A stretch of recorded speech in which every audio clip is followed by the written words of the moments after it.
నమస్తే SDV news కి స్వాగతం. నేను సుధా. బులెటిన్ల ముందుగా హెడ్లైన్స్. రాష్ట్రంలోని దివ్యాంగులకు ఉగాది కానుక దివ్యాంగ శక్తి పథకం ప్రారంభం. మంగళగిరి ఆర్టీసీ బస్టాండ్లో పథకాన్ని ప్రారంభించిన సీఎం చంద్రబాబు. గ్యాస్ సిలిండర్లను బ్లాక్ మార్కెట్కి తరలిస్తే సహించేదే లేదు. ఇప్పటికే 616 కేసులు నమోదు చేశామన్న మంత్రి నాదెండ్ల. విశాఖ జిల్లాలో దివ్యాంగ శక్తి పథకాన్ని ప్రారంభించిన కలెక్టర్ హరీంద్ర ప్రసాద్.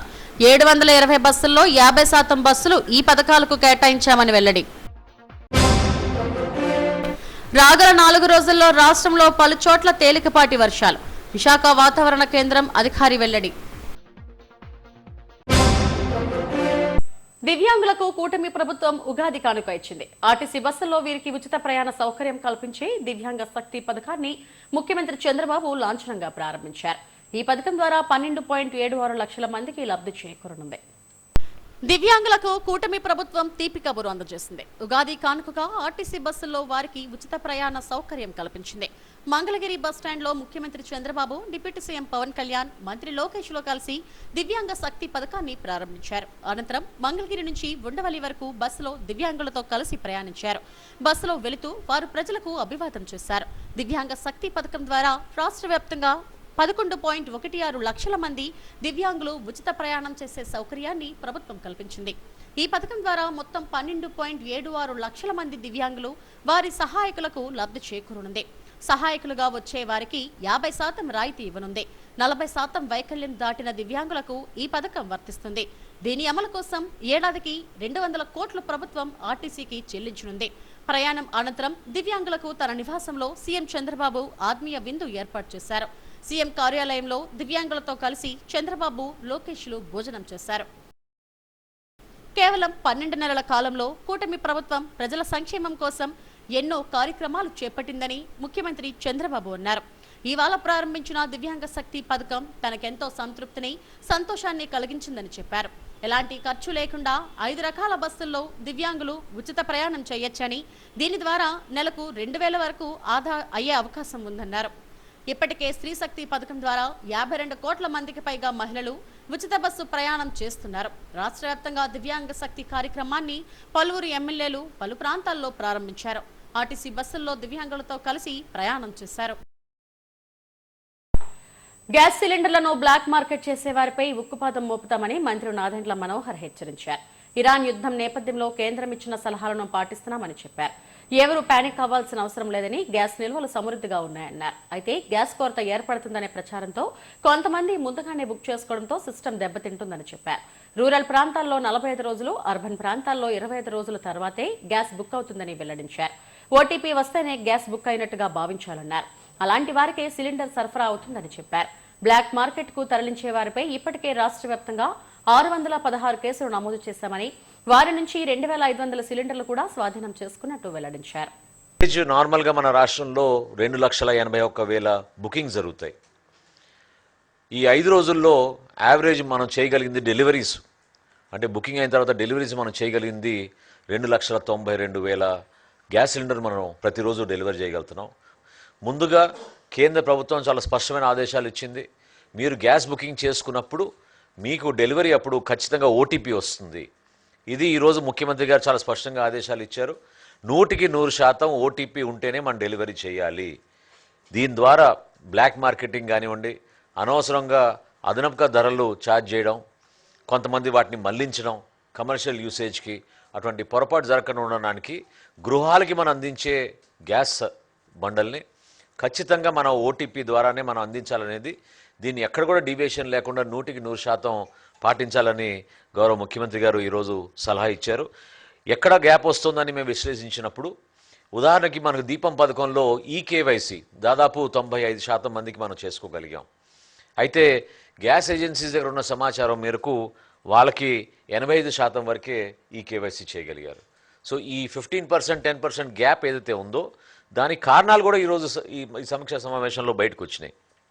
ముఖ్యంగా ఏంటంటే పాత ఫోన్ నంబర్ ఉండడం వలన, ఫోన్ నంబర్ అప్డేట్ చేసుకోలేకపోవడం వలన వాళ్ళకి ఇమీడియట్గా ఓటీపీ రాకపోవడం, కొంతమంది పేర్లు లేదా అడ్రస్లు మారడం, ఇటువంటి అంశాలపైన కూడా వాళ్ళకి క్లారిటీ తీసుకురావాలనే అంశంపైన చాలా స్పష్టంగా ప్రభుత్వం తరఫున క్షేత్రస్థాయిలో ఉన్న మా సచివాలయ సిబ్బందిని కూడా అలర్ట్ చేసి అందరికీ సమాచారం అందించేటట్టు పోస్టర్స్ కూడా తయారు చేసి అందరికీ ఈ సమాచారం తీసుకెళ్ళమని గౌరవ ముఖ్యమంత్రి గారు కోరారు.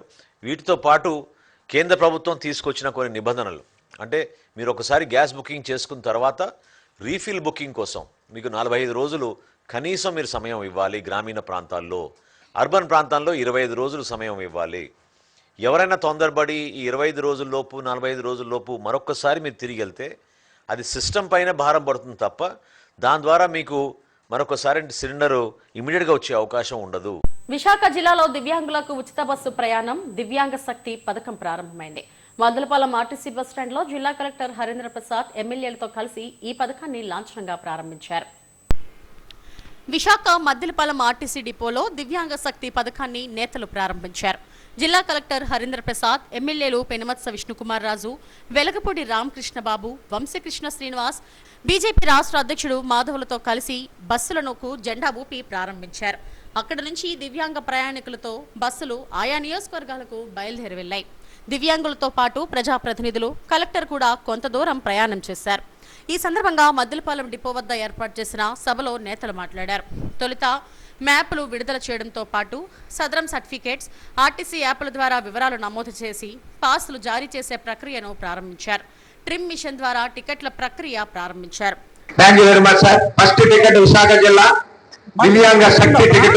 స్త్రీ శక్తి పథకంతో మహిళలకు, దివ్యాంగ శక్తి పథకంతో దివ్యాంగులకు ఆర్థిక భరోసా లభిస్తుందని జిల్లా కలెక్టర్ హరీంద్ర ప్రసాద్ అన్నారు. జిల్లాలో 720 బస్సులు ఉంటే వాటిలో స్త్రీ శక్తి, దివ్యాంగ శక్తి పథకాల కోసం 50% బస్సులను కేటాయించినట్లు తెలిపారు. వీటిని విజయవంతంగా అమలు చేయడానికి అందరి సహకారం అవసరమన్నారు. మేనిఫెస్టోలో లేనప్పటికీ దివ్యాంగుల కోసం కొత్త పథకం అందుబాటులోకి తీసుకురావడం అభినందనీయమని బీజేపీ రాష్ట్ర అధ్యక్షుడు మాధవ్ అన్నారు. ఆర్టీసీ ఉద్యోగులకు అన్ని విధాలా అండగా ఉంటామని ఎమ్మెల్యేలు విష్ణుకుమార్ రాజు, వెలగపూడి రామకృష్ణబాబు, వంశీకృష్ణలు అన్నారు. గౌరవ ముఖ్యమంత్రి వర్యుల చేతుల మీదుగా ఒక మంచి కార్యక్రమానికి శ్రీకారం చుట్టడం జరిగింది. దివ్యాంగ్ శక్తి పేరుతో దివ్యాంగుల అందరికీ ఉచిత బస్సు ప్రయాణం ఈ రోజు మనం ప్రారంభిస్తున్నాము. ఒక చక్కటి వాతావరణంలో అందరి ముందు ఈ కార్యక్రమం జరుగుతుంది. దీంట్లో పాల్గొనడం చాలా సంతోషంగా భావిస్తున్నాను. గతంలో స్త్రీ శక్తి పథకం ద్వారా మహిళలకు ఉచిత బస్ ప్రయాణం మనము కలిగించడం జరిగింది. కోట్ల పైన మహిళలు మన జిల్లాలోనే కాకుండా రాష్ట్ర వ్యాప్తంగా ఎంతో బెనిఫిట్ పొందుతున్నారు. ఈ కార్యక్రమం ద్వారా ఇంటికే పరిమితమైన మహిళలు మొదటిసారిగా భర్త ఒక సహకారం లేకుండా స్వయంగా ఒక చోట నుంచి ఇంకొక చోట వెళ్లే అవకాశం ఈ శ్రీశక్తి ద్వారా కల్పించడం జరిగింది. డ్రైవర్స్, ఆటో డ్రైవర్స్ అందరికీ కూడా ఒక స్పెషల్ స్కీమ్ 15,000 రూపాయలు వాళ్ళకి ఇచ్చే విధంగా ఆ యొక్క ఆలోచన కేవలం ఒక నెలలోనే తీసుకొని ప్రారంభించడం జరిగింది. అది ప్రారంభించిన సమయంలోనే అనేక మంది దివ్యాంగులు అన్ని చోట్ల కూడా కలిసి మాకు కూడా ఏదైతే సదుపాయం ఉందో 50% రాయితీ ఇచ్చే పథకం ఏదైతే ఉందో దాన్ని మరింత ముందుకు తీసుకెళ్తే మాకు మరింత ఉపయోగిస్తుంది. ఇవాళ పనుల కన్నా మాకు కూడా ఆ విధంగానే ఆసరా లేని జీవులు మా అందరికీ కూడా సహాయం ఏదైతే ఉందో చెయ్యాలని చెప్పి అడగటం, వెంటనే ముఖ్యమంత్రి గారు దీన్ని క్యాబినెట్ లో పెట్టడం, క్యాబినెట్ అంతా ఏకగ్రీవంగా ఆమోదించి తప్పనిసరిగా చేద్దామని చెప్పి అందరూ కూడా ముక్తకంఠంతో ముఖ్యమంత్రి గారు చంద్రబాబు నాయుడు గారు ఇదివరకు స్త్రీ శక్తి పథకం పెట్టిన తర్వాత మన రాష్ట్రంలో ప్రతి ఒక్కరూ కూడా మహిళలు దాన్ని సద్వినియోగం చేసుకుంటూ అన్ని చోట్లకి కూడా తిరిగేదానికి అవకాశం కల్పించిన గౌరవ ముఖ్యమంత్రి చంద్రబాబు నాయుడు గారికి ముందుగా ధన్యవాదాలు తెలియజేసుకుంటూ, దాంతో పాటు ఇవాళ మళ్ళీ ఇంకొక పథకం లాంచ్ చేయటము, దివ్యాంగ శక్తి అనే పేరుతోటి ఎవరైతే దురదృష్టవశాత్తు దివ్యాంగులుగా ఉన్న వారికి కూడా మేము అండగా ఉన్నాము. మహిళలందరూ కూడా చాలా హ్యాపీగా ఆర్థిక భారం నుంచి తగ్గించుకొని వాళ్ళ కుటుంబంలో అసమానతలు కూడా కొంతవరకు తగ్గే విధంగా ఈరోజు ముఖ్యమంత్రి గారు కానీ డిప్యూటీ సీఎం గారు కానీ లోకేష్ గారు మంచి అవకాశంగా తీసుకొని రాష్ట్ర ప్రభుత్వం మీద భారమైనప్పటికీ కూడా ఈ మహిళలు చాలా హ్యాపీగా ఉండాలని ఏ విధంగా అయితే కలిసి ఆ పక్షుల శక్తి పెట్టారు. వాళ్ళ దివ్యాంగ శక్తిని కూడా ముఖ్యంగా దివ్యాంగులకు అయితే చాలా ఉపయోగం ఉంది. వాళ్ళు కొంచెం ఇబ్బందిగా ఉంటుంది. వాళ్ళకి ఏదైనా పనికి వెళ్ళినా ఎక్కడికి వెళ్ళినా వచ్చారు. చదువుకునే పిల్లలకి 10th క్లాస్ లోపు పిల్లలకి అందరికీ కూడా ఆ రోజు నందమూరి తారక రామారావు గారు స్కూల్కి వెళ్ళడానికి ఉచిత బస్సు ప్రయాణం ఏర్పాటు చేయడం జరిగింది మొట్టమొదటిసారిగా. ఈ రోజు ఈ కార్యక్రమం ఏర్పాటు చేసినందుకు మరొకసారి ముఖ్యంగా రాష్ట్రంలోనే స్త్రీ శక్తి విషయంలో మొట్టమొదటి స్థానంలో ఉన్నందుకు ఏపీఎస్సీ ఈ కార్యక్రమంలో ఎన్టీఆర్ వైద్య సేవా trust corporation chairman Seetamraju Sudhakar, RTC RM Appalanaidu, విభిన్న ప్రతిభావంతుల శాఖ ఏడీ కె కవిత, ఇతర అధికారులు, ప్రజాప్రతినిధులు, దివ్యాంగులు పాల్గొన్నారు.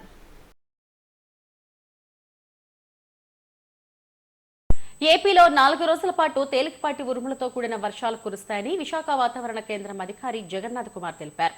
ప్రజలు అప్రమత్తంగా ఉండాలని కోరారు. కోస్తా తీరం వెంబడి గంటకు 30 నుంచి 40 కిలోమీటర్ల వేగంతో ఈదురుగాలులు వీస్తాయని చెప్పారు. అటు కోస్తాంధ్రతో పాటు రాయలసీమల్లో కూడా తేలికపాటి ఉరుములతో కూడిన వర్షాలు కురుస్తాయని వెల్లడించారు. తేలికపాటి జల్లులు, ఉరుములు కొనసాగే అవకాశం ఉంది.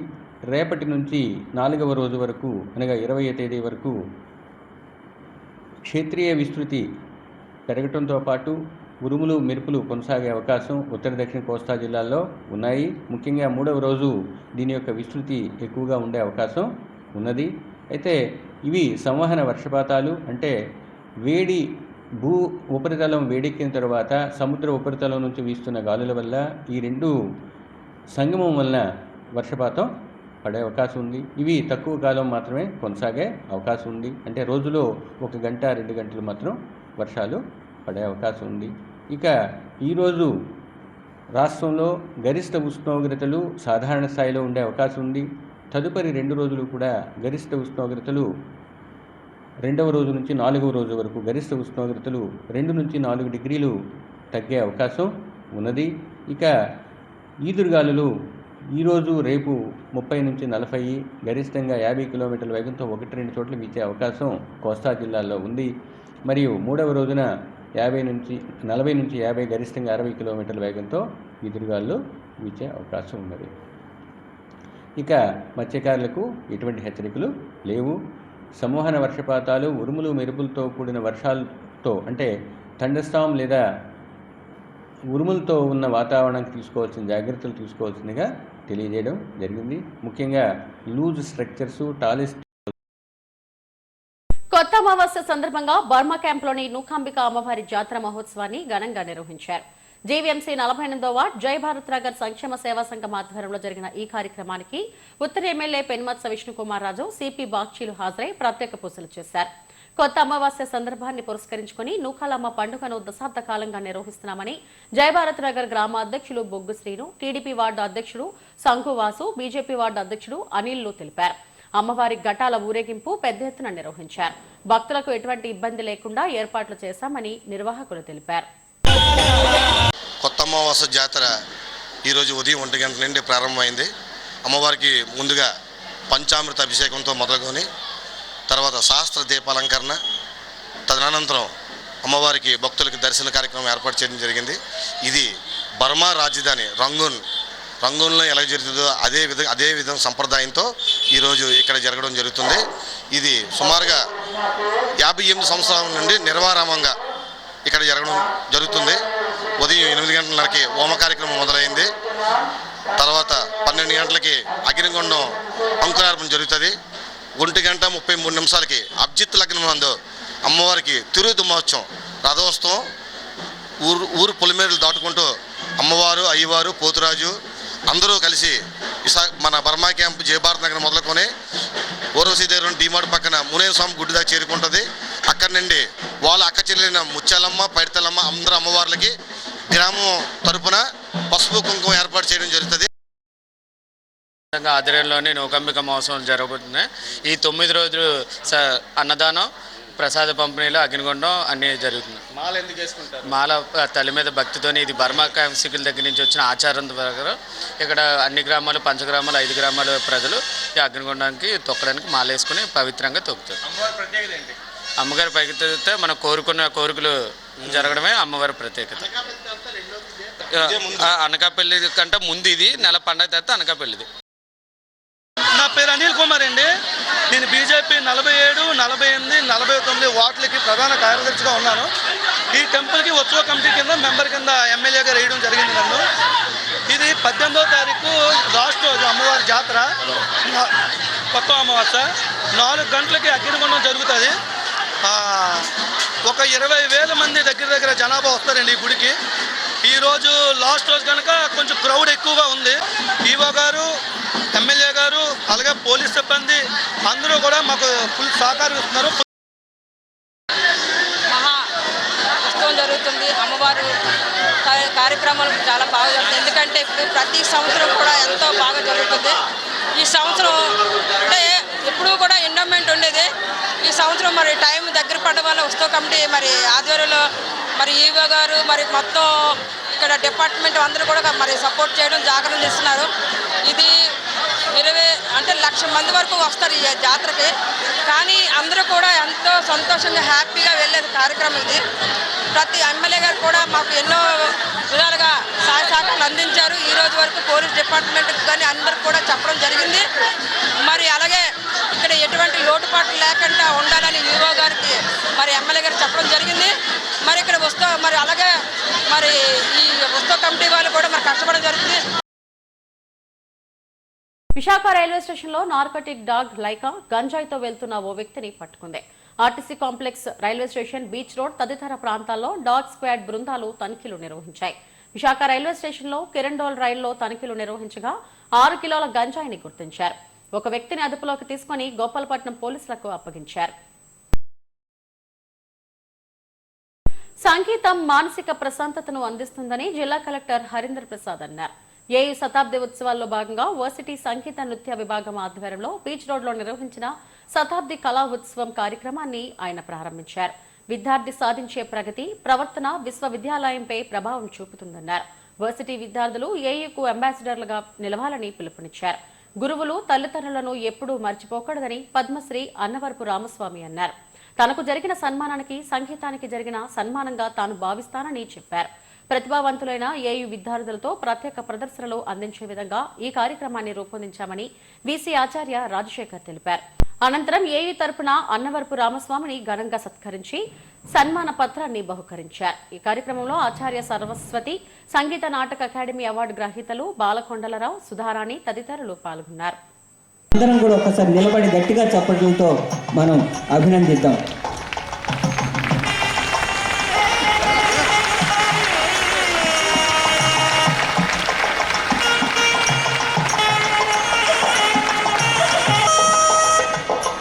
ధన్యవాదాలు. ప్రస్తుత పరిస్థితిలో విద్యార్థులు ఒక ప్రవాహంలో మనం అందరం కొట్టుకుపోతున్నాం. తప్పకుండా టెక్నాలజీ, సైన్స్, ఆర్ట్స్, ఎడ్యుకేషన్ ఈ రంగాల్లో ముందుకు వెళ్తూ మనకున్న ఇబ్బందులు వివిధ రూపాల్లో తెలియజేస్తూ ముందుకు వెళ్తూ ఉంటాం. కానీ ఆంధ్ర విశ్వకళా పరిషత్తులో ఇటువంటి డిపార్ట్మెంట్ ఒకటి ఉంది. దీనిలో మహోన్నత వ్యక్తులు తరతరాలుగా సేవ అందించారు. సో ఇటువంటి కార్యక్రమం తప్పకుండా శతాబ్దోత్సవాల్లో భాగం కావాలని తలచి ఈరోజు ఈ కార్యక్రమం జరగడం ఎంతో సంతోషం. The staff of the department and also chalk out an action plan to see that this institute carries forward that growing. An university is such an institution. There is no end to it. We are just celebrating the 100th year. The humanity should see 1000th year, 2000th year for this university. For that, we have to lay the foundation now. That foundation should be laid through our commitment towards whatever work we do. So all of us should rededicate ourselves to giving our best in terms of whatever we do, be it in the classroom. ఒక రహస్యం ఉంది. సంగీతం గొప్పది. సంగీతం బాడీలో చాలా nerves ఉంటాయి, లక్షలాది నర్వ్స్ ఉంటాయట. మా శిష్యులు చెప్తే ఒంటి నిండా నర్వ్స్ ఉంటాయి, నరాలు. ఆ సెన్సేషన్ కావాలంటే సౌండ్ కావాలి. మనం మాట్లాడుతుంటే ఒక్కొక్క సౌండ్ ఒక్కొక్కటి తీసుకుంటుంది. పెద్ద నర్వ్స్ ఉంటాయి, చిన్నవి ఉంటాయి, వాటి సెన్సేషన్ కావాలి, దత్తగా పడి ఉంటాయి. కానీ సంగీతం పాడితే చక్కటి శక్తి వస్తుంది. లేక 100 సంవత్సరానికి కళ్ళజోడు అక్కర్లేదా నాకు? ఏమండి, మీరు అందరూ చాలా మంది కళ్ళజోడు పెట్టుకుంటున్నారు 15 ఏళ్ళకే. విశాఖ జిల్లాలోని వివిధ వసతి గృహాలకు చెందిన దివ్యాంగ చిన్నారులతో కలిసి జిల్లా కలెక్టర్ హరేంద్ర ప్రసాద్ ఆత్మీయ విందు చేశారు. దివ్యాంగ శక్తి పథకం ప్రారంభోత్సవాన్ని పురస్కరించుకుని బుధవారం నాడు కలెక్టర్ వీడియో కాన్ఫరెన్స్ హాల్లో ఆత్మీయ విందు ఏర్పాటు చేశారు. ఈ సందర్భంగా కలెక్టర్ చిన్నారులతో భోజనం చేస్తూ వారితో ఆప్యాయంగా ముచ్చటించారు. వారి యోగక్షేమాలు అడిగి తెలుసుకున్నారు. చదువు, ఆరోగ్యం, భవిష్యత్ లక్ష్యాల గురించి అడిగి తెలుసుకున్నారు. ఈ విందులో సాగర్ నగర్ అందుల ఆశ్రమ పాఠశాలకు చెందిన అంధ విద్యార్థులు, పెద్దజాలారిపేట బీసీ వసతి గృహానికి చెందిన మూగ, చెవిటి విద్యార్థులు పాల్గొన్నారు. ఈ సందర్భంగా వివిధ రకాల వంటకాలతో భోజనాన్ని వడ్డించారు. ఆశ్రమ పాఠశాల చిన్నారులు గీతాలాపన చేసి అందరినీ ఆకట్టుకున్నారు. వారి ప్రతిభకు ముగ్ధులైన కలెక్టర్, ఇతర అధికారులు కరతాళ ధ్వనులతో అభినందించారు. ఈ కార్యక్రమంలో విభిన్న ప్రతిభావంతుల శాఖ ఏడీకే కవిత, వసతి గృహాల నిర్వాహకులు, కలెక్టర్ ఏవో బీవీ రాణి తదితరులు పాల్గొన్నారు. మనం సాధించగలుగుతామా లేదా? కలెక్టరేట్లో ఉన్నాము, కలెక్టర్ ఆఫీస్లో ఉన్నాము. ఈరోజు గౌరవ ముఖ్యమంత్రి వారు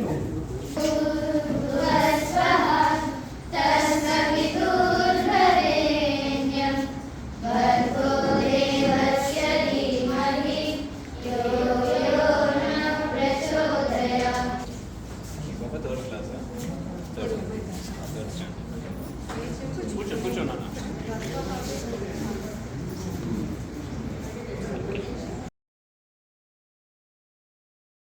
తాడేపల్లిలోని పలు ప్రాంతాల్లో వడగళ్ల వాన కురిసింది. ద్రోణి ప్రభావంతో పలు ప్రాంతాల్లో వాతావరణం మారిపోయింది. తాడేపల్లిలోని వడగళ్ల వాన కురిసింది. రాగల 3 రోజుల్లో ఉరుములతో కూడిన వర్షాలు కురిసే అవకాశం ఉందని ఏపీ విపత్తుల నిర్వహణ సంస్థ వెల్లడించింది.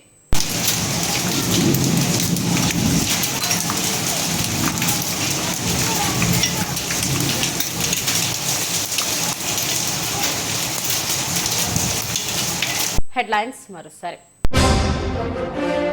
రాష్ట్రంలోని దివ్యాంగులకు ఉగాది కానుక దివ్యాంగ శక్తి పథకం ప్రారంభం. మంగళగిరి ఆర్టీసీ బస్టాండ్లో పథకాన్ని ప్రారంభించిన సీఎం చంద్రబాబు. గ్యాస్ సిలిండర్లను బ్లాక్ మార్కెట్కి తరలిస్తే సహించేదే లేదు. ఇప్పటికే 616 కేసులు నమోదు చేశామన్న మంత్రి నాదెండ్ల. విశాఖ జిల్లాలో దివ్యాంగ శక్తి పథకాన్ని ప్రారంభించిన కలెక్టర్ హరేంద్ర ప్రసాద్. 720 బస్సుల్లో 50% బస్సులు ఈ పథకాలకు కేటాయించామని వెల్లడి. రాగల 4 రోజుల్లో రాష్ట్రంలో పలు చోట్ల తేలికపాటి వర్షాలు. విశాఖ వాతావరణ కేంద్రం అధికారి వెల్లడి. ఇవి ఇప్పటివరకు నా బులెటిన్ అప్డేట్స్. నమస్తే.